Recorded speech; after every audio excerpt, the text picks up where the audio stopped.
O Senhor esteja convosco. Proclamação do Evangelho de Jesus Cristo, segundo Lucas. Aconteceu que, num dia de sábado, Jesus foi comer na casa de um dos chefes dos fariseus. E eles o observavam. Jesus notou como os convidados escolhiam os primeiros lugares. Então contou-lhes uma parábola. Quando tu fores convidado para uma festa de casamento, não ocupes o primeiro lugar. Pode ser que tenha sido convidado alguém mais importante do que tu, e o dono da casa te convidou os dois, lhe te disser: dá o lugar a ele. Então tu ficarás envergonhado e irás ocupar o último lugar. Mas, quando tu fores convidado, vai sentar-se no último lugar. Assim, quando chegar quem te convidou, te dirá: amigo, vem mais para cima. Isto vai ser uma honra para ti diante de todos os convidados. Porque quem se eleva será humilhado, e quem se humilha será elevado. E disse também a quem o tinha convidado: quando tu deres um almoço ou jantar, não convide teus amigos, nem teus irmãos, nem teus parentes, nem teus vizinhos ricos, pois estes poderiam também convidar-te, e isto já seria a tua recompensa. Pelo contrário, quando deres uma festa, convida os pobres, os aleijados, os coxos, os cegos. Então tu serás feliz, porque eles não têm como te retribuir. Tu receberás a recompensa na ressurreição dos justos. Palavra da salvação. Glória a vós, Senhor. Filhos amados, acolho então você que vem rezar com a gente hoje, nessa missa do 22º domingo do tempo comum, dia do catequista, o último domingo do mês de agosto. Eu lembro que a cada domingo de agosto a gente foi celebrando uma vocação. Primeiro domingo, vocação ordenada dos padres. Segundo domingo, a vocação dos diáconos e a vocação da família, foi dia dos pais. Terceiro domingo, dos religiosos e religiosas. E hoje, e depois ainda teve o domingo dos leigos, né? Porque esse mês tem 5 domingos. E daí no último domingo, especificamente a vocação do catequista. E na graça de nós celebrarmos hoje a vocação do catequista, temos essa catequese de Jesus, o primeiro, o mais importante, o mais brilhante de todos os catequistas. Você lembra, filho querido, domingo passado, na liturgia, o que Jesus ensinava para a gente? Ele pedia para a gente: esforçai-vos para entrar pela porta estreita. E dele dizia um pouquinho de o que era entrar pela porta estreita. Hoje ele vai dar mais uma catequese a esse respeito. É muito interessante o texto do Evangelho de Lucas, que a gente lê hoje aqui, porque ele diz para a gente assim, né, que é Lucas capítulo 14, começa dizendo assim: Jesus foi comer na casa de um dos chefes dos fariseus. Veja, os fariseus era uma das classes mais poderosas daquela sociedade. Eram os homens letrados, os homens cultos, os homens que conheciam a lei, os magistrados, os poderosos.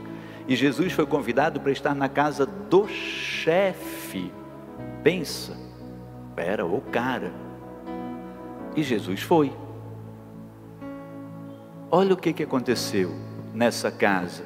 Jesus estava lá Jesus foi comer na casa do chefe dos fariseus e eles o observavam. Estava todo mundo observando Jesus, olhando como Jesus se comportava, o que ele fazia, o que ele falava. E Jesus notou, Jesus percebeu. E também Jesus percebeu o comportamento daqueles convidados, das pessoas que estavam lá na festa com ele. Jesus notou que eles se esforçavam para pegar os melhores lugares.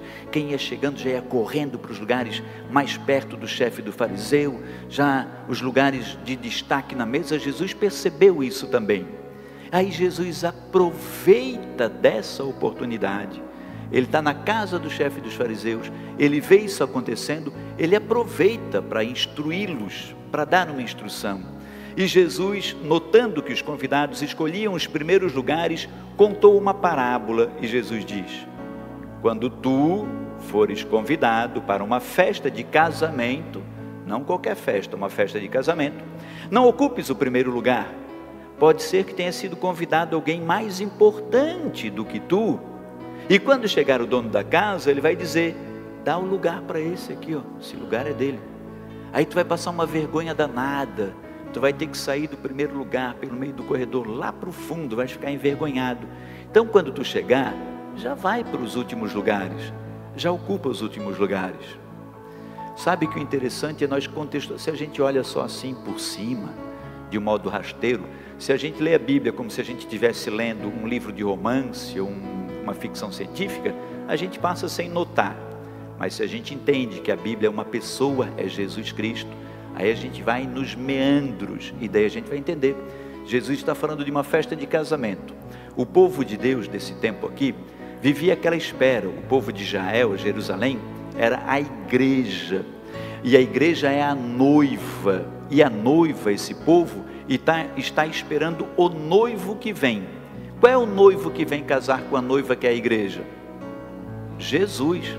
Eles estavam à espera desse noivo que é Jesus, e Jesus está ali à mesa com eles. Então, quando Jesus fala da festa de casamento, para aquele contexto da época, Jesus está falando do casamento entre ele mesmo, o noivo, e a igreja. E essa festa, esse casamento entre Jesus e a igreja, funciona para quê? Jesus e a igreja, quando casam, Jesus casa com a igreja para levar a igreja ao céu, para levar a igreja para o paraíso. De manhã eu fiz uma brincadeirinha, né? Assim, quando eu lá antigamente, quando ainda namorava, e daí eu falava para as minhas namoradinhas assim: casa comigo que eu vou te levar ao céu. Jesus quer casar com a igreja para levar a igreja para o céu. Então, quando ele fala da festa de casamento, quando você for convidado para a festa de casamento, é para que você vá ao céu. E daí para a gente ir para o céu, fala com o padre, no reino de Deus, maior é aquele que o quê? Que serve. Nenhum cristão pode esquecer disso. No reino de Deus, maior é o que serve. Jesus diz: eu vim para servir e não para ser servido. Quem quiser ser o primeiro no reino de Deus, seja o último, porque os últimos serão os primeiros, e os primeiros serão os últimos. Então Jesus está falando desse casamento. Quando você for convidado para esse casamento, não se preocupe com os primeiros lugares, vá para o último lugar, porque aí pode ser que quem chegue, o dono da festa, o Cristo, o julgador, o Deus Pai Todo-Poderoso, ele diga: vem mais para cima, vem mais para frente, o teu lugar é aqui. Aí será motivo de honra, porque você se esforçou para ser o último, você não se preocupou em servir, você se entregou ao serviço. Quando o Senhor Jesus, na quinta-feira santa, reúne os seus ao redor do altar e faz aquela refeição com eles e se entrega na última ceia, Jesus disse: esse é o meu corpo. Jesus distribui o vinho: esse é o meu sangue. Jesus termina a fazer isso em memória de mim. Além desse ensinamento, dessa ordem, dessa presença que Jesus estabelece, ele ensina uma outra coisa muito importante. Você lembra o que ele fez? Pegou uma toalha, uma jarra com água e foi fazer o quê?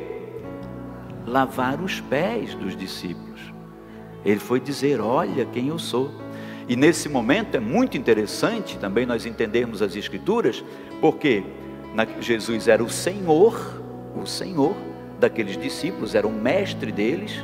Eles chamavam Jesus de Senhor e Jesus dizia: vocês me chamam de Senhor e dizem bem, porque eu sou. eles eram os discípulos, Jesus vai lavar os pés dos seus discípulos. E aí os discípulos entendem naquele momento, porque naquela realidade histórica daquele tempo, o escravo mais inservível de todos era o que lavava os pés. Cada escravo tinha um dom. Tinha os escravos fortes que trabalhavam na lavoura, os escravos habilidosos que cuidavam do gado, os escravos com inteligência que conseguiam administrar, os escravos que eram os mordomos que cuidavam de todos os outros escravos, e tinha aquele escravo que não tinha habilidade nenhuma, que não servia para nada, que não conseguiria nem ser negociado, ninguém ia querer comprar. O escravo que não servia para nada era o escravo que ia lavar os pés. Então Jesus desce, mas o primeiro ensinamento de humildade, de buscar os últimos lugares, é o próprio Senhor quem dá, porque Jesus é Deus Todo-Poderoso, está no céu, na honra. Jesus é Deus para ser glorificado, para ser louvado, para ser amado, e o que Ele faz? Ele desce, Ele reduz a capacidade dele de Deus, de ser divino.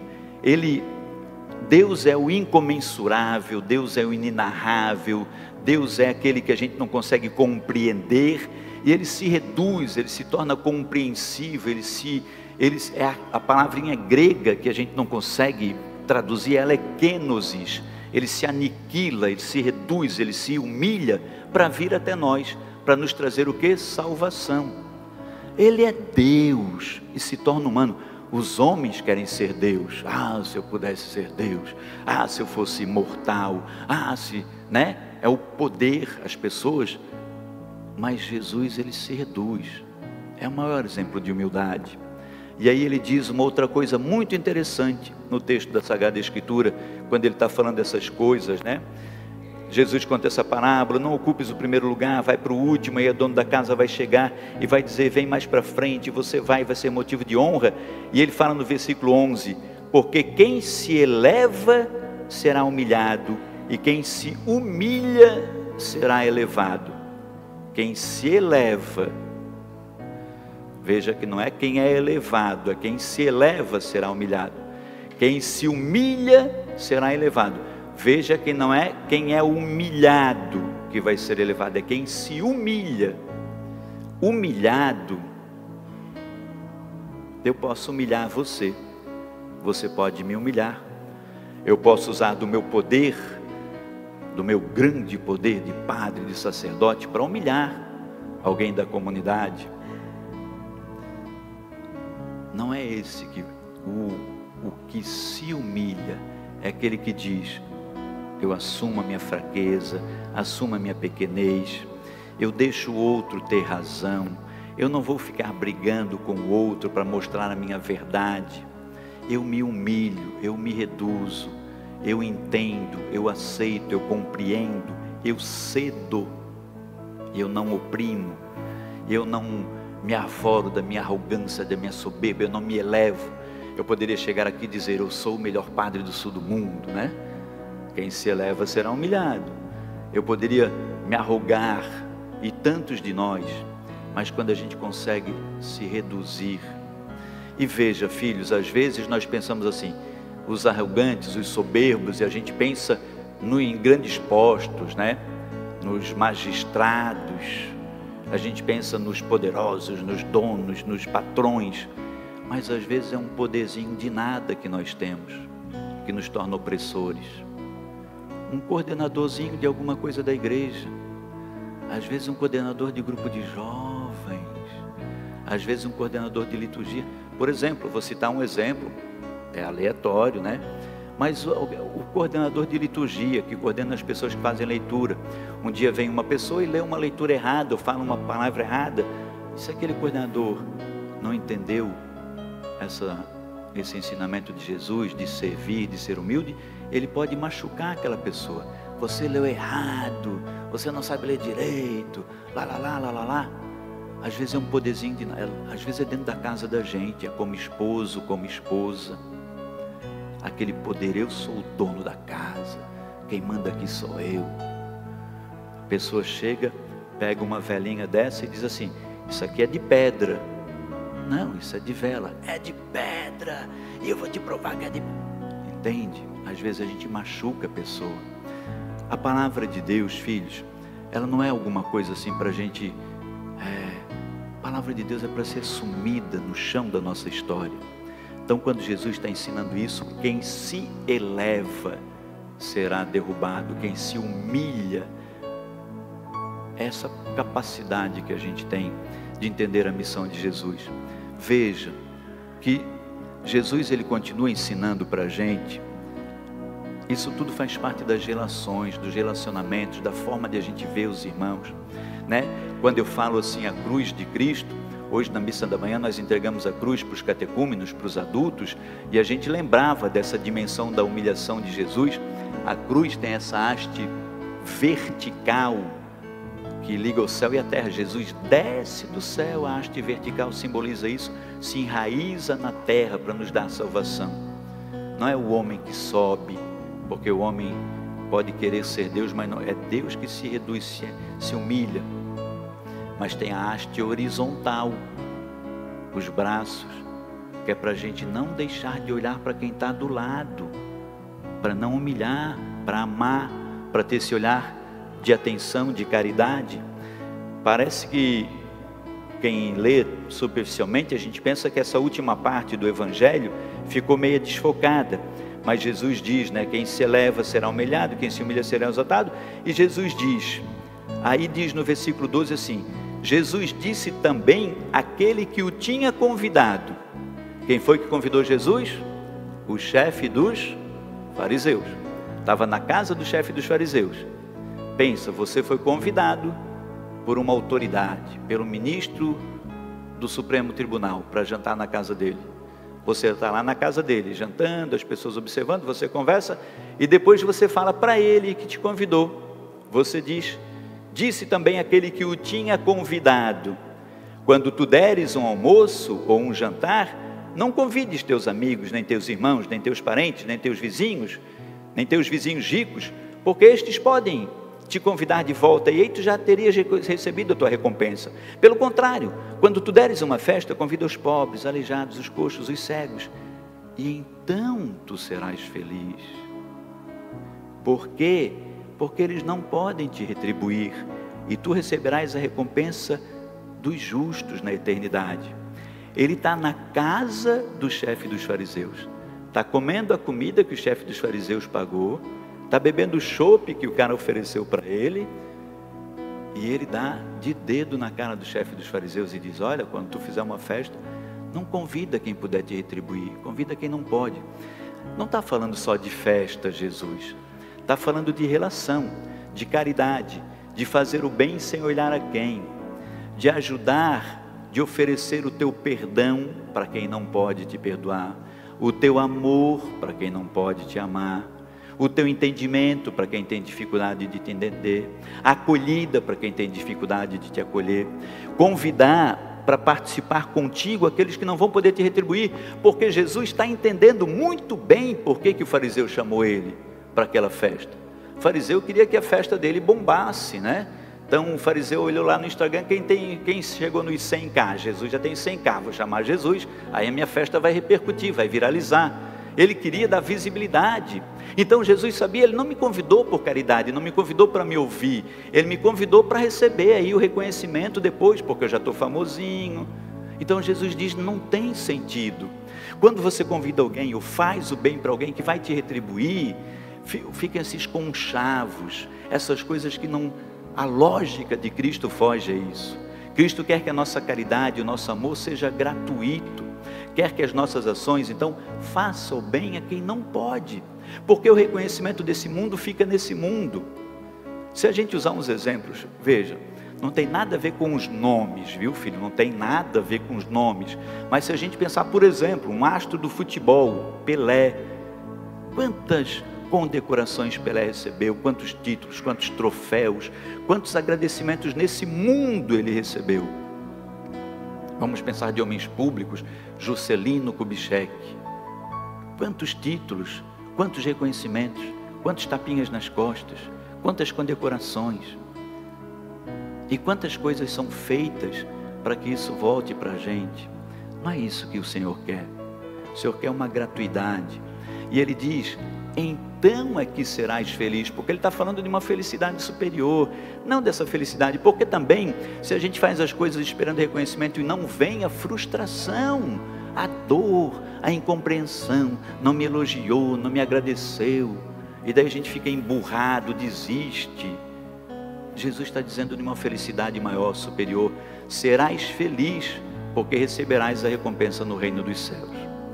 Amados, o padre termina com um versículo da primeira leitura, que é do livro do Eclesiástico, no capítulo 3. Diz assim: na medida em que fores grande, deverás praticar a humildade. Quanto maior fores, mais pratica a humildade. Exemplos nós temos aí que são conhecidos, né? Por exemplo, a gente tem aqui na nossa ilha um menino que ficou muito famoso, ganhou campeonato de tênis, o Guga, né? Jogava tênis, aquele esporte que tem aquela bolinha, uma raquete, joga para lá, joga para cá, corre, desse jeito, ficou famosão, ganhou dinheiro. Mas uma das coisas que fez ele ficar mais conhecido, ele foi exaltado. Pelo que, você sabe? Pela humildade dele, isso mesmo. Porque ele se tornou reconhecido no mundo todo, mas continuou sendo humilde, aquele menino simples, manezinho da ilha. Tanto que a primeira reportagem, logo que ele ganhou o primeiro título, os meninos mais jovenzinhos não conhecem ele. Era um cabeludão que nem eu assim, tinha uns cabelão assim, sabe? Parecia comigo. Primeira entrevista que foram fazer, quando ele ganhou o primeiro título, veio o pessoal da TV para entrevistar ele, procuraram, não acharam, encontraram ele num boteco, lá na Lagoa da Conceição. Aqueles botequinhos de beira de praia, que vende aquele ovo de conserva no vidro amarelo, aquela água. Nhau, nhau, nhau, nhau, nhau. Chega lá, o cara pede assim: ô moço, dá aquela almôndega para mim. Daí o dono, o balconista, faz assim: não, é uma coxinha, moça, é uma coxinha. Aí o Guga estava lá, comendo dessas almôndegas, comendo ovinho de conserva, e o repórter falou para ele assim: Guga, cara, tu acabou de ganhar um título em Roland Garros, não sei quantos milhões de dólares foi o prêmio.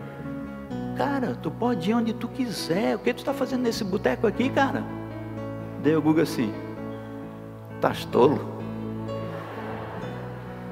Se antes que eu não tinha dinheiro nenhum, eu podia vir aqui e estar com os meus amigos, agora que eu tenho dinheiro eu não posso mais, eu estou aqui justamente onde eu quero, né? É a simplicidade da pessoa que entende, essa humildade, né? Partilhava, ele dizia os títulos dele, ele partilhava com a família toda, falava do técnico, o Ayrton Senna, só estou falando de alguns exemplos assim, né, filhos? Mas por isso, porque a palavra de Deus fala isso, né? À medida que fores grande, seja humilde. Não usa a tua grandeza, o teu poder para humilhar, para machucar, para oprimir, para fazer mal, para tirar vantagem. Não faz isso. Aí a tua recompensa já vai ficar aqui. Usa de todo esse bem, dos dons, dos talentos, da tua grana, da tua capacidade, para encontrar um lugarzinho no céu, para aquilo que vai durar para sempre, para ganhar um espaço no céu. À medida que fores grande, seja humilde, não oprima, não faça mal, não deseje mal.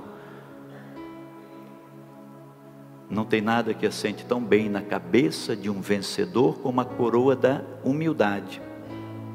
Como é que Jesus nos ensina? Jesus manso e humilde de coração. Então, nós pedimos para ter um coração manso e humilde como o de Jesus. Coração manso, sereno, humilde, sem arrogância, sem soberba, sem disputas desnecessárias. Muitas disputas só por causa de ego, só por soberba. Nada, filhos, não vale a pena. Tudo passa, até uva passa.